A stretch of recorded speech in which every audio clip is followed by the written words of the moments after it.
That boy Frank. Did you ever in your life hear anyone rattle on so? Isn't he a tease? Now that I think of it, dearie, don't you go encouraging him. I'm sure he's a regular good-for-nothing. Yes, I'm afraid so. Oh, Frank. I shall have to get rid of him, but I shall feel sorry for him, although he's not worth it. That man Crofts does not seem to me to be good for much either. Is he? What do you know of men, child, to talk that way of them? You'll have to make up your mind to see a good deal of Sir George Crofts, as he's a friend of mine. Why? Do you expect that we should be much together? You and I mean. Of course, until you're married. You're not going back to college again. Do you think my way of life would suit you? I doubt it. Your way of life? What do you mean? Has it really never occurred to you, Mother, that I have a way of life like other people? What nonsense is this you're trying to talk? Do you want to show your independence now that you're a great little person at school? Don't be a fool, child. That's all we have to say on the subject, is it, Mother? Don't you keep on asking me questions like that. Hold your tongue. You and your way of life, indeed. What next? Your way of life will be what I please, so it will. I've been noticing these airs in you ever since you got that tripos or whatever you call it. If you think I'm going to put up with them, you're mistaken, and the sooner you find it out, the better. All I have to say on the subject, indeed. You know who you're speaking to, miss? No. Who are you? What are you? You young imp. Everybody knows my reputation, my social standing in the profession I intend to pursue. I know nothing about you. What is it, that way of life which you invite me to share with you and Sir George Crofts, pray? Take care. I shall do something I'll be sorry for after, and you too. Well, let us drop the subject until you are better able to face it. You want some good walks and a little lawn tennis to set you up. You're shockingly out of condition. You were not able to manage 20 yards uphill today without stopping to pant, and your wrists mere rolls of flat. Look at mine. Vivie. Now, pray, don't begin to cry, anything but that. I really cannot stand whimpering. I will go out of the room if you do. Oh, my darling, how can you be so hard on me? Have I no rights over you as your mother? Are you my mother? Am I your mother? Oh, Vivie. Then, where are our relatives? My father, our family friends.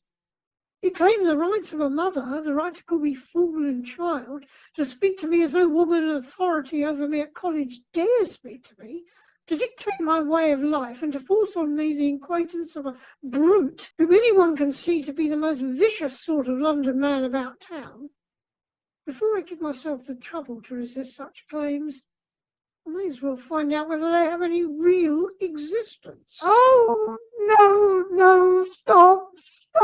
I am your mother, I swear it. Oh, you can't mean to turn on me, my own child. It's not natural. You believe me, don't you?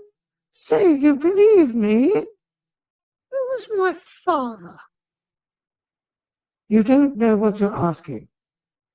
I can't tell you. Well, yes, you can, if you like. I have a right to know, and you know very well that I have that right. You can refuse to tell me if you please, but if you do, you will see the last of me tomorrow morning. Oh, it's too horrible to hear you talk like that. You couldn't leave me. Yes, without a moment's hesitation if you trifle with me about this. How can I feel sure that I may not have contaminated blood of that brutal waster in my veins? Oh, no. On my oath, it's not he, not any of the rest that you have ever met. I'm certain of that, at least. You are certain of that?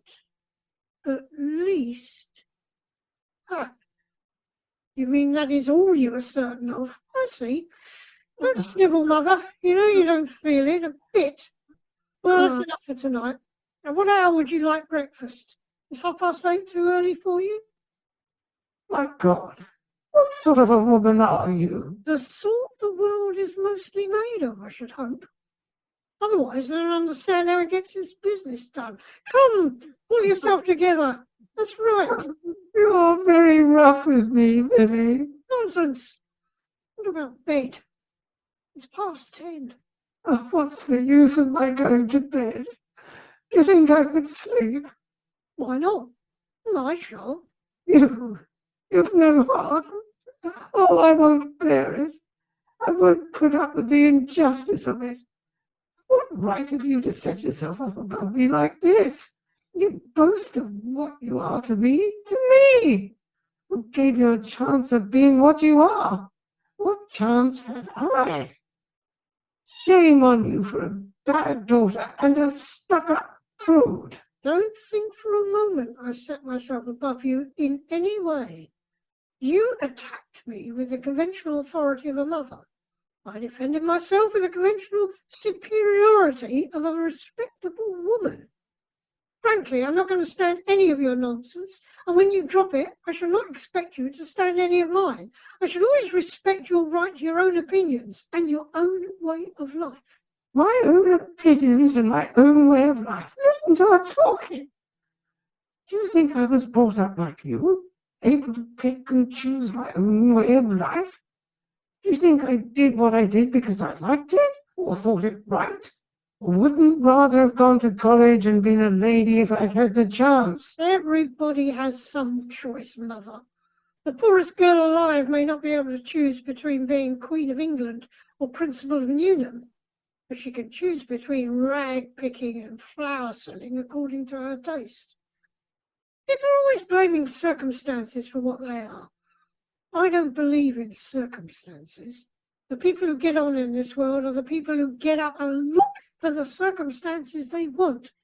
And if they can't find them, make them. Oh, it's easy to talk, isn't it?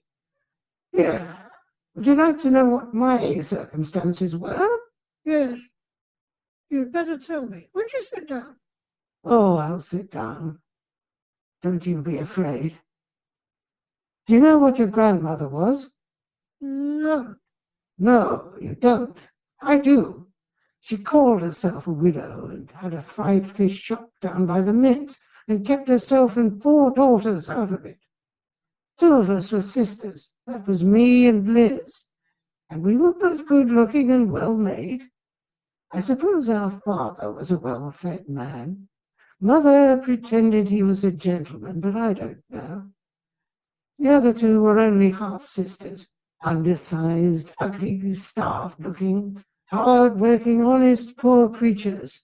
Liz and I would have half-murdered them if Mother hadn't half-murdered us to keep our hands off them. They were the respectable ones.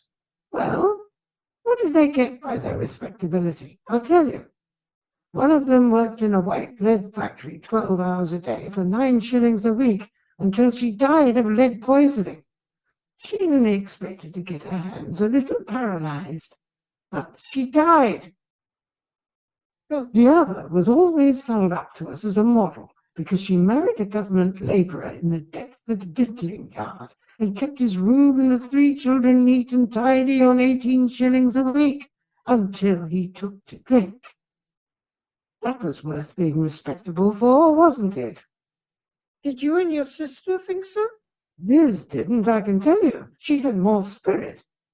We both went to a church school. That was part of the ladylike airs we gave ourselves to be superior to the children that knew nothing and went nowhere.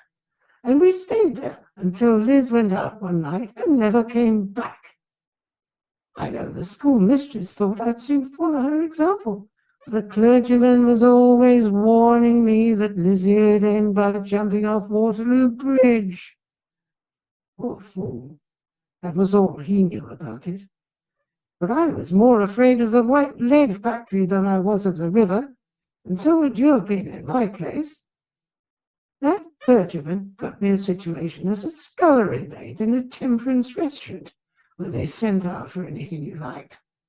Then I was a waitress, and then I went to the bar at Waterloo Station, 14 hours a day serving drinks and washing glasses for 4 shillings a week in my board.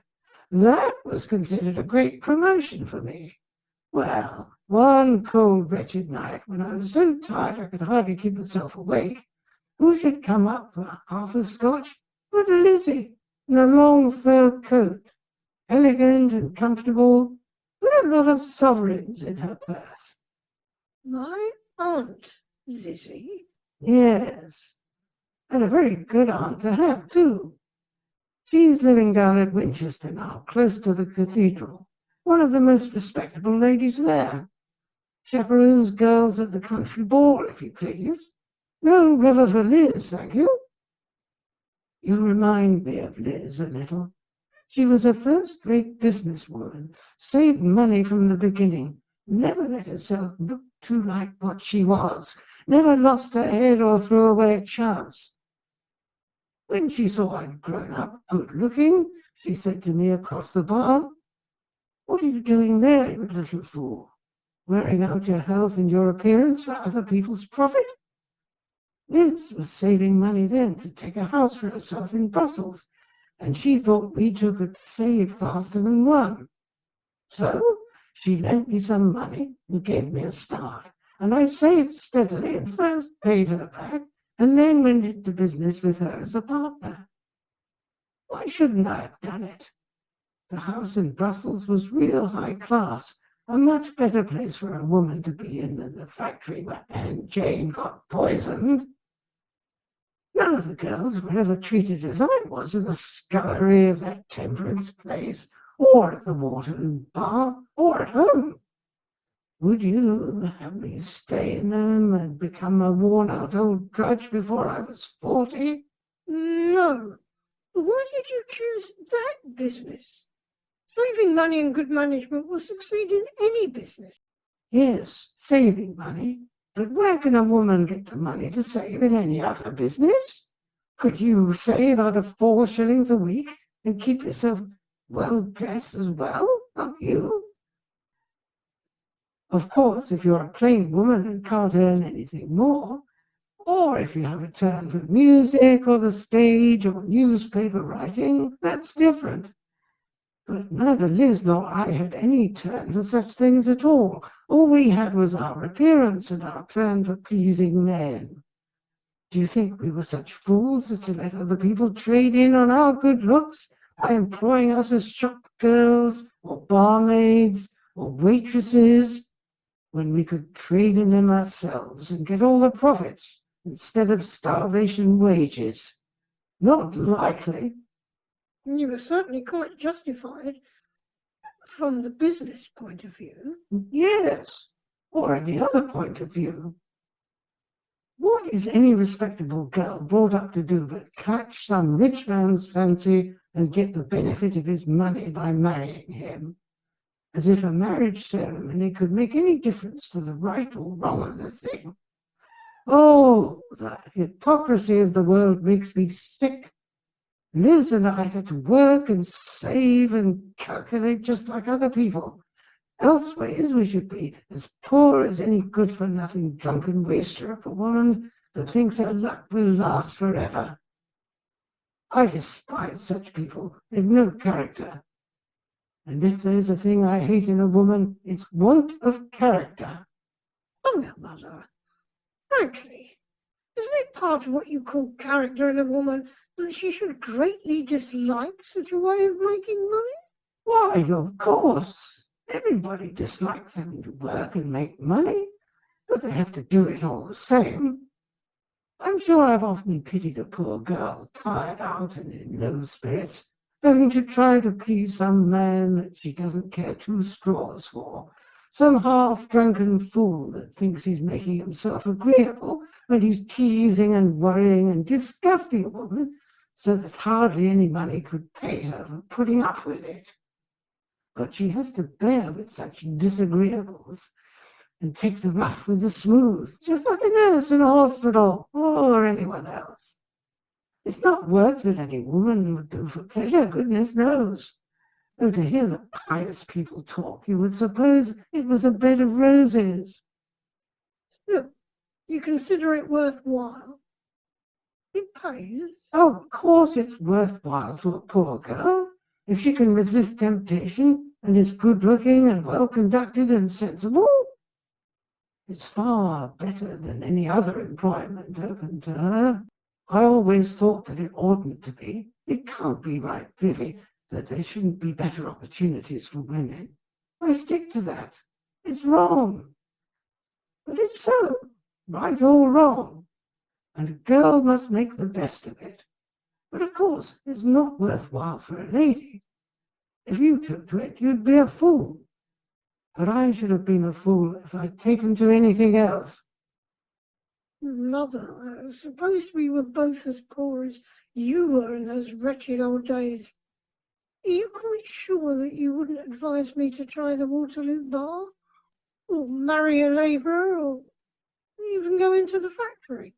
Of course not. What sort of a mother do you take me for? How could you keep your self-respect in such starvation and slavery? And what's a woman worth? What's life worth without self-respect? Why am I independent and able to give my daughter a first-rate education when other women that just had as good opportunities are in the gutter? Because I knew how to respect myself and control myself. Why is Liz looked up to in a cathedral town? The same reason. Where would we be now if we'd minded the clergyman's foolishness, scrubbing floors for 1 and 6pence a day and nothing to look forward to but the workhouse infirmary?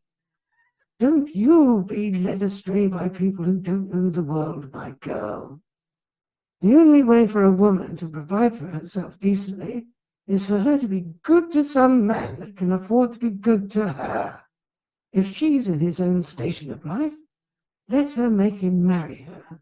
But if she's far beneath him, she can't expect it. Why should she? It wouldn't be for her own happiness.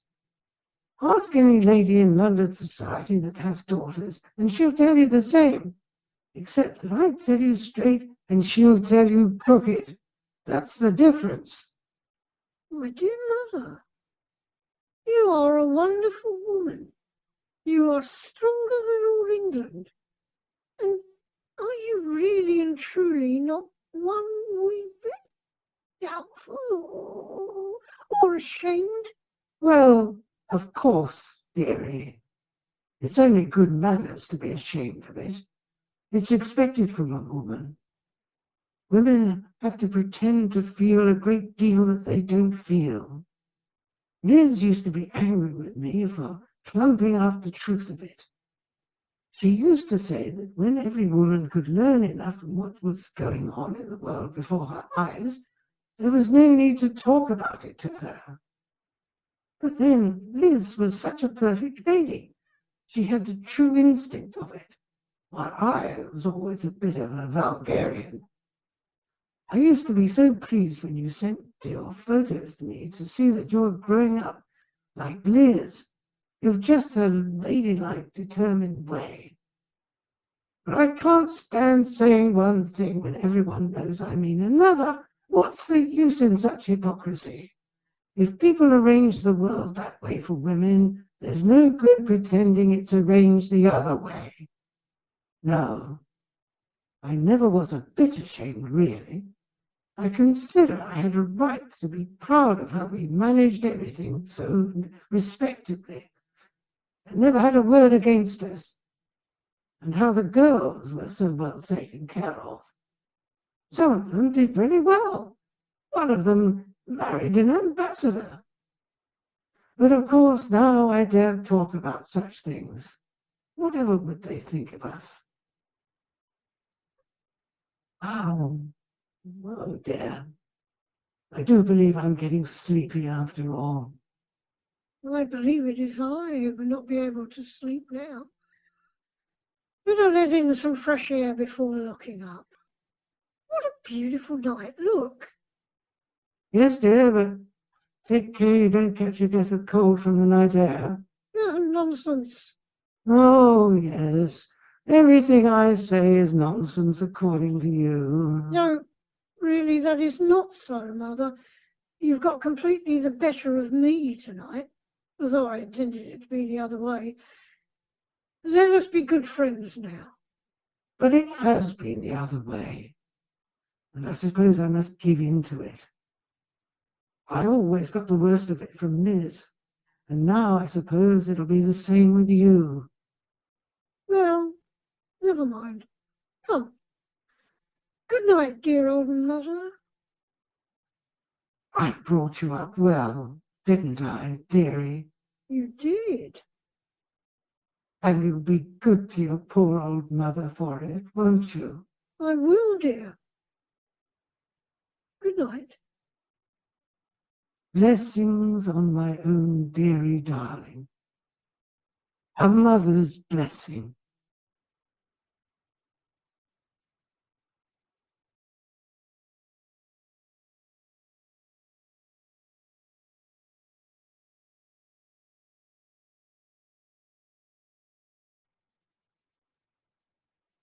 Well, Vivie, why did you go away like that from Hazelmere without saying a word to me?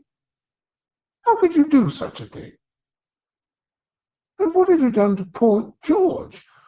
I wanted him to come with me, but he shuffled out of it. I could see that he was quite afraid of you. Only fancy, he wanted me not to come, as if I should be afraid of you, dearie. But of course, I told him it was all settled and comfortable between us, and that we were on the best of terms. Vivie, what's the meaning of the envelope that I got from the bank this morning? It is my month's allowance. They sent it to me as usual the other day. I simply sent it back to be placed to your credit and asked them to send you the lodgement receipt. In future, I shall support myself. Wasn't it enough? Why didn't you tell me? I'll double it. I was intending to double it, only let me know how much you want. You know very well that that has nothing to do with it. From this time, I go my own way in my own business and among my own friends, and you will go yours. Goodbye. Goodbye? Yes, goodbye. Come, don't let us make a useless scene. You understand perfectly well. Sir George Crofts has told me the whole business. The silly old... Just so. He ought to have his tongue cut out. But I thought it was ended. You said you didn't mind. Excuse me, I do mind. But I explained. You explained how it came about. You did not tell me that it's still going on. Vivie, do you know how rich I am? I've no doubt you are very rich. But you don't know all that means. You're too young. It means a new dress every day. It means theatres and balls every night.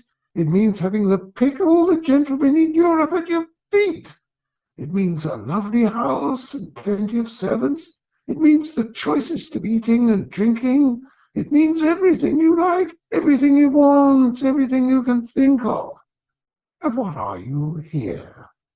A mere drudge, toiling and moiling early and late for your bare living and 2 cheap dresses a year.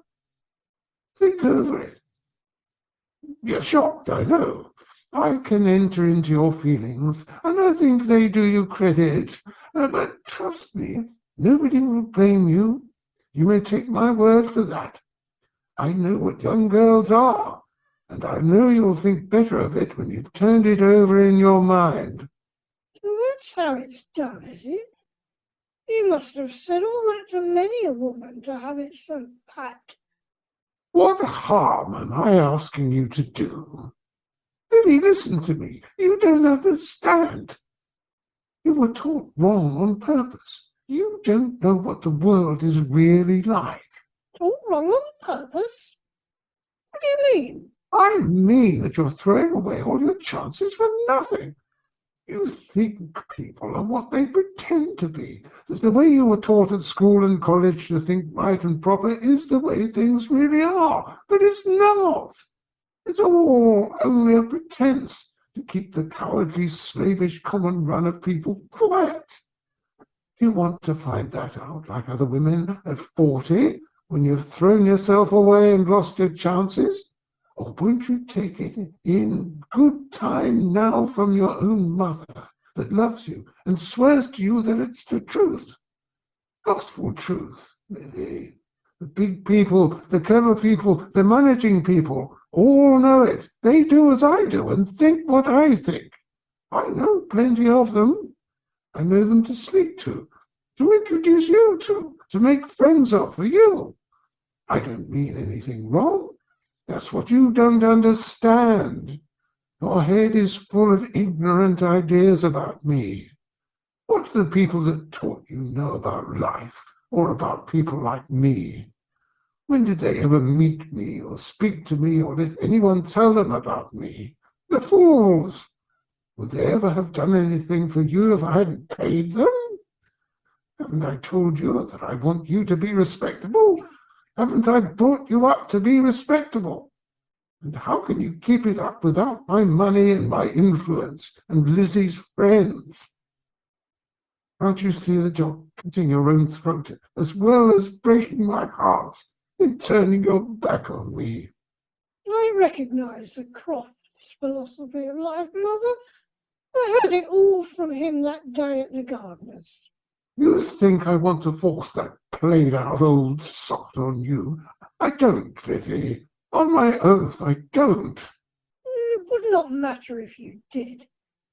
You would not succeed. Mother, you don't at all know the sort of person I am. I don't object to Crofts more than to any other coarsely built man of his class. To tell you the truth, I rather admire him for being strong-minded enough to enjoy himself in his own way and make plenty of money instead of living the usual shooting, hunting, dining out, tailoring, loafing life of his set, merely because all the rest do it. And I'm perfectly aware that if I'd been in the same circumstances as my Aunt Liz, I'd have done exactly what she did. I don't think I'm more prejudiced or straight-laced than you. I think I'm less. I'm certain I'm less sentimental.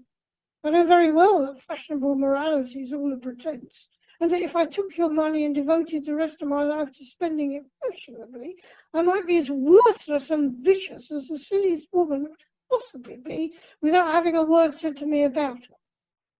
And I don't want to be worthless.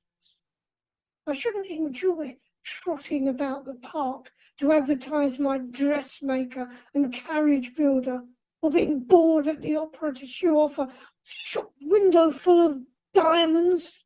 But Wait a moment. I'm not done. Tell me why you continue your business now that you're independent of it. Your sister, you told me, has left all that behind her. Why don't you do the same? oh, it's all very easy for Liz. She likes good society and has the air of being a lady. Imagine me in a cathedral town. Why, the very rooks in the trees would find me out, even if I could stand the dullness of it. I must have work and excitement, or I should go melancholy mad. And what else is there for me to do? The life suits me, I'm fit for it and not for anything else. If I didn't do it, someone else would. So I don't do any real harm by it.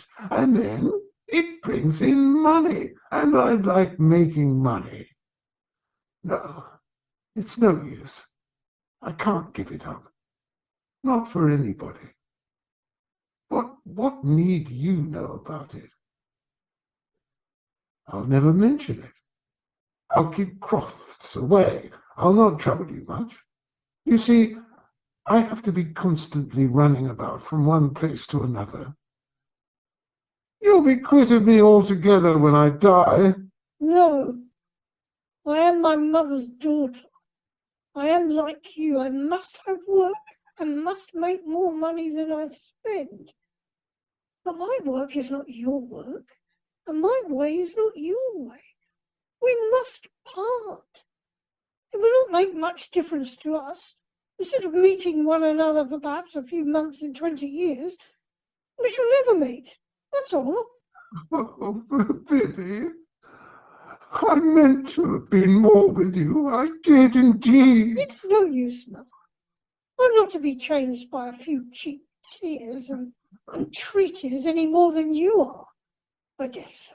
Oh, you call a mother's tears cheap? They cost you nothing, and you ask me to give you the peace and quietness of my whole life in exchange for them? What use would that company be to you if you could get it?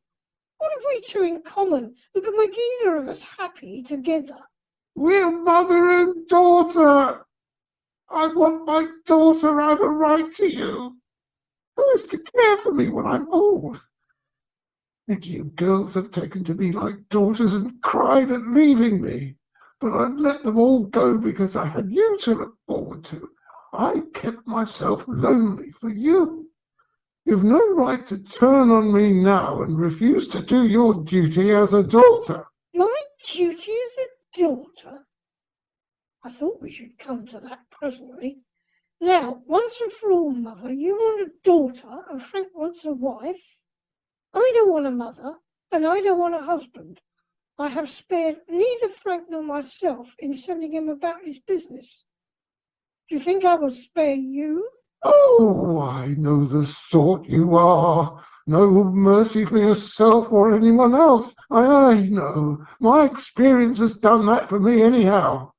I can tell the pious, canting, hard, selfish woman when I meet her, well, keep yourself to yourself. I don't want you. But listen to this. Do you know what I would do with you if you were a baby again? Aye, as sure as there's a heaven above us. Strangle me, perhaps? No, I'd bring you up to be a real daughter to me, and not what you are now with your pride and your prejudices and the college education you stole from me. Yes, stole. Deny it if you can. What was it but stealing? I'd bring you up in my own house, I would. In one of your own houses? Listen to her. Listen to how she spits on her mother's grey hairs. Oh, may you live to have your own daughter tear and trample on you as you have trampled on me. And you will. You will. No woman ever had luck with a mother's curse on her. I wish you wouldn't rant, Mother. It only hardens me. I suppose I'm the only young woman you ever had in your power that you did good to. Don't spoil it all now. Yes, heaven forgive me, it's true. And you are the only one that ever turned on me. Oh, the injustice of it, the injustice, the injustice. I always wanted to be a good woman. I tried honest work, and I was slave-driven until I cursed the day I ever heard of honest work. I was a good mother, and because I made my daughter a good woman, she turns me out as if I were a leper. Oh, if I only had my life to live over again. I talked to that lying clergyman in the school. From this time forth, so help me heaven in my last hour, I'll do wrong and nothing but wrong, and I'll prosper on it. Yes, it's better to choose your line and go through with it. If I'd been you, Mother, I might have done as you did. But I should not have lived one life and believed in another. You're a conventional woman at heart. That's why I'm bidding you goodbye now. I am right, am I not? Right to throw away all my money? No, right to get rid of you. I should be a fool not to. Isn't that so? Oh, well, yes, if you come to that, I suppose you are. But Lord help the world if everybody took to doing the right thing. And now, I've Better go than stay where I'm not wanted. Won't you shake hands? No, thank you. Goodbye. Goodbye.